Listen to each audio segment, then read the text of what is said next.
Essa aula vai tratar do estudo dos polissacarídeos. Eles também são chamados de glicanos, diferem no tipo de monossacarídeo constituinte, no tamanho da cadeia, no tipo de ligação e a presença ou não de ramificação. A síntese dos polissacarídeos difere do que acontece, por exemplo, nas proteínas, em que a síntese depende de ribossomo, depende da codificação a partir de um gene. Os polissacarídeos, diferente disso, são produzidos a partir de atividade enzimática. A ligação glicosídica é a ligação covalente que une dois monossacarídeos. Essa ligação, normalmente, ela envolve duas hidroxilas de dois monossacarídeos diferentes, constituindo uma ligação covalente que envolve perda de uma molécula de água para dar origem a uma ligação envolvendo um átomo de oxigênio. No caso aqui, nós podemos ver que essa ligação está envolvendo a hidroxila ligada ao carbono 1 de um monossacarídeo e ligada ao carbono 4 do outro monossacarídeo. Com isso, nós vamos ter a ligação do tipo alfa-1,4. Por que alfa?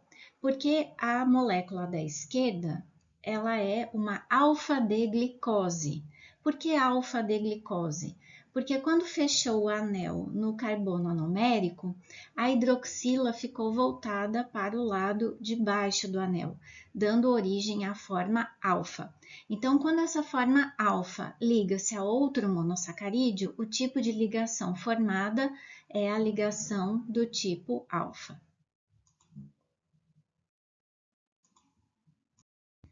Os polissacarídeos, eles podem ser divididos em dois grandes grupos. Os homopolissacarídeos, que são formados por unidades monossacarídicas únicas, e os heteropolissacarídeos, que têm mais de uma unidade formadora. Para entender melhor, vamos começar trabalhando com um homopolissacarídeo bastante conhecido, que é o amido. O amido é um homopolissacarídeo constituído de unidades de alfa-D-glicose. E ele tem cadeia reta e também tem cadeia ramificada, porque isso é uma característica dos polissacarídeos. Eles podem ter cadeia reta, como é o caso do que vocês observam aqui à direita, nesse polímero de amilose, em que uma molécula de glicose se liga à outra lateralmente. No caso da molécula da esquerda, na amilopectina, pode-se observar que existem espécies de brotos saindo da molécula. Na verdade, o que acontece, nós podemos observar nas estruturas abaixo. Podemos ver que na amilose, nós temos apenas um tipo de ligação unindo as moléculas de monossacarídeo, que é a ligação do tipo alfa-1,4. Portanto, essa estrutura se configura de maneira linear. Na molécula da esquerda, nós temos também as estruturas em alfa-1,4, as ligações em alfa-1,4, mas temos ali pontuado ramificação em alfa-1,6. Portanto, eu tenho dois tipos diferentes de ligação unindo as cadeias de monossacarídeo. Além disso, a gente pode pontuar a respeito do amido, que trata-se de um polissacarídeo de reserva de energia vegetal. Notadamente, é o tipo de energia que as sementes utilizam para germinar. O glicogênio é o polímero de reserva animal, que substituiria nos animais o que é o amido nos vegetais. E podemos perceber, olhando para a estrutura do glicogênio, que trata-se de um homopolissacarídeo com unidades de glicose, montando uma cadeia também ramificada e tendo em comum com o amido os mesmos tipos de ligação, alfa-1,4 nas cadeias principais e alfa-1,6 nos pontos de ramificação.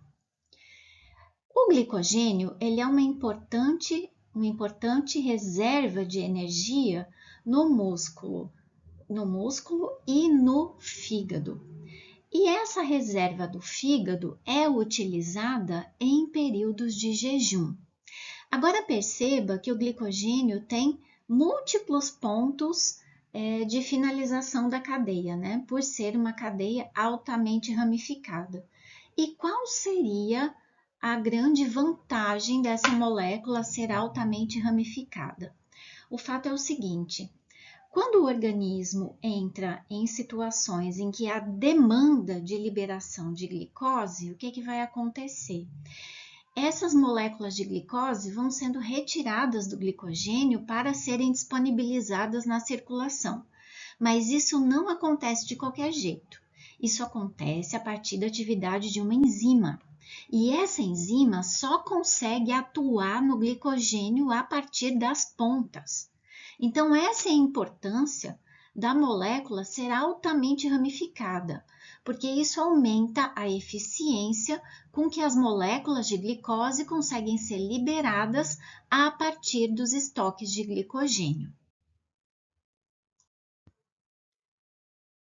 A celulose, do mesmo jeito que o amido e o glicogênio, também é um polímero de glicose, mas de um outro tipo de glicose. Aqui a glicose não está na conformação alfa, e sim na conformação beta. E isso traz diferenças significativas para a estrutura do polímero. A celulose é um polímero linear e é um polímero insolúvel que faz parte da parede celular dos vegetais. Por que é insolúvel? Justamente porque a ligação que une as unidades de glicose é do tipo beta-1,4, favorecendo que essas unidades estabeleçam ligações de hidrogênio entre as hidroxilas que fazem parte dos monossacarídeos, excluindo a molécula de água. Então, é como se você tivesse um polissacarídeo que não tem disponibilidade para interação com a água, mesmo sob aquecimento. Porque se a gente pensar no amido, o amido ele também não vai ter uma alta solubilidade em água fria. Mas quando aquecemos o amido em presença de água, aí sim ele se torna mais solúvel. Isso não acontece com a celulose.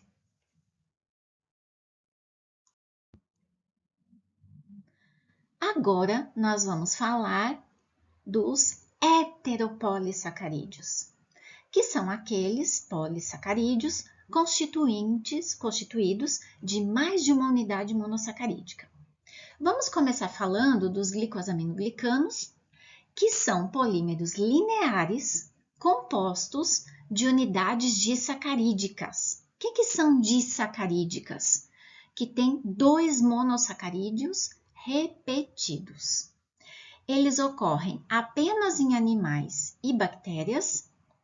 Sempre um dos monossacarídeos é N-acetilglicosamina ou N-acetilgalactosamina, portanto, um monossacarídeo que contém grupamento amino, enquanto o outro monossacarídeo constituinte contém algum componente ácido, podendo ser o ácido urônico, D-glicurônico ou L-hidurônico. Alguns também contêm grupamento fosfato que favorecem a conformação estendida, porque esses grupamentos carregados negativamente vão sofrer repulsão, impedindo que a conformação se torça. Nós temos aqui as principais glicosaminoglicanas constituintes dos tecidos animais.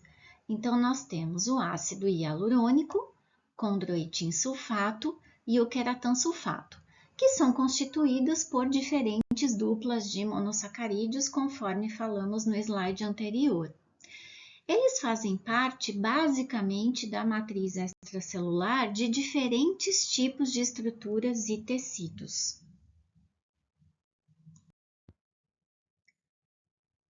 As glicosaminoglicanas podem fazer parte da estrutura de glicoconjugados quando unidas a proteínas, formando as proteoglicanas. Além disso, nós temos os glicoconjugados denominados glicoproteínas e os glicoesfingolipídios. O que são os glicoconjugados? São moléculas onde você tem uma porção de um grupo bioquímico junto com uma outra porção de outro grupo bioquímico. Então, no caso dos proteoglicanos e glicoproteínas, nós temos uma porção proteica e uma porção de carboidrato. E nos glicoesfingolipídios, nós temos uma porção lipídica associada a uma porção de carboidrato.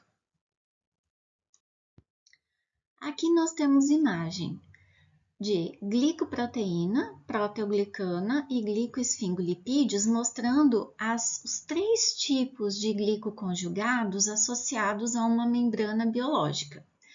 Só que é importante a gente destacar que não necessariamente as proteoglicanas vão aparecer associadas à membrana. Elas também podem aparecer livres na matriz extracelular. O que acontece é que essas moléculas, elas nunca vão estar voltadas para dentro do citosol. Elas sempre vão ser extracelulares. Então, no caso, se nós compararmos as glicoproteínas com as proteoglicanas, vamos perceber que as proteoglicanas, elas vêm associadas às glicosaminoglicanas. Percebam aí na estrutura da proteoglicana que tem associada a ela uma cadeia de heparansulfato e uma cadeia de condroitinsulfato, mostrando que são estruturas extremamente complexas e que normalmente estão relacionadas à estrutura da matriz extracelular. E elas aparecem associadas com colágeno, elastina e outras proteínas e proteoglicanas e glicosaminoglicanas para formar essa matriz. Já as glicoproteínas, elas são diferentes. Nós podemos perceber que na estrutura delas nós não observamos glicosaminoglicanas. O que nós observamos são diferentes carboidratos. Cada figura geométrica dessa, a gente tem a bolinha verde representa um tipo de monossacarídeo, o quadradinho azul representa outro tipo de monossacarídeo, o triângulozinho vermelho outro tipo de monossacarídeo.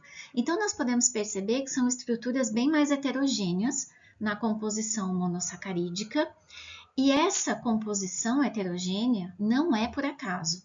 É porque as glicoproteínas, elas têm um papel de fazer parte da estrutura do glicocálice das células, estabelecendo uma identidade celular, portanto, trazendo uma importante função para o reconhecimento celular. Os glicoesfingolipídios, por sua vez, geralmente apresentam associados a ele porções de carboidratos mais simples. Uma das funções desses carboidratos que nós podemos citar é o grupo sanguíneo ABO, cuja diferença entre a montagem desse carboidrato na estrutura das hemácias confere diferentes propriedades antigênicas aos diferentes tipos sanguíneos. E essa montagem desses glicoesfingolipídios nos eritrócitos dos indivíduos se devem às custas de enzimas que nós herdamos dos nossos pais. Por isso que os grupos sanguíneos, eles têm uma relação bastante importante com a genética.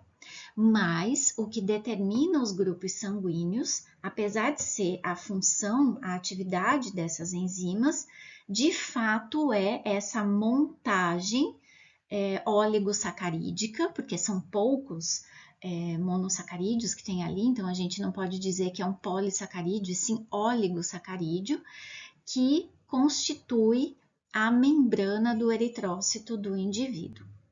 Com isso, nós finalizamos essa aula a respeito dos polissacarídeos e eu espero que ela tenha elucidado que nós temos os homopolissacarídeos, os heteropolissacarídeos. Os homopolissacarídeos constituídos de apenas um tipo de unidade monossacarídica, os heteropolissacarídeos mais de um tipo de unidade polissacarídica. Ok, pessoal? Até a próxima aula!